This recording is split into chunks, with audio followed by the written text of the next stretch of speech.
Hey there everybody, if you clicked on this video, you probably want to know how you can install Super Nintendo Simulator SNES 9X on your PC.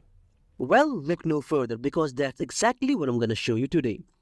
Well, to be honest, downloading this emulator on your PC is pretty easy and simple, so without wasting any time, let's get started. So first of all, what you need to do is prepare your folders.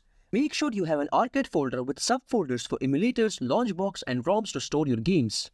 Then in the next step, what you need to do is download and extract files. Download the Super Nintendo Essential file and place it on your desktop. Extract the contents into your emulator folder. Once extracted, you can delete the original file.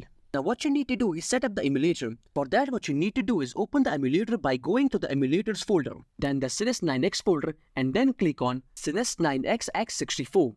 And then what you need to do is configure your controller by going to Input and then Input Configuration. In the next step, what you need to do is open LaunchBox and click on the three lines in the top corner. Then go to the Tools, then Manage Emulators and click on Add. Then what you need to do is name your emulator SNES 9X and set the path as Desktop Arcade Emulator SNES 9X. In associated platforms, set it to Super Nintendo Entertainment System and make it your default emulator. And then what you need to do is add your games. Go to the Tools and then import ROM files. Click Next and then Add Folder and select your ROMs folder. Choose Super Nintendo Entertainment System as your platform. Manually configure the emulator and select SNES 9X from the list. Keep the files in their current location and click through the next prompts. Finish the process ensuring your game names are correct.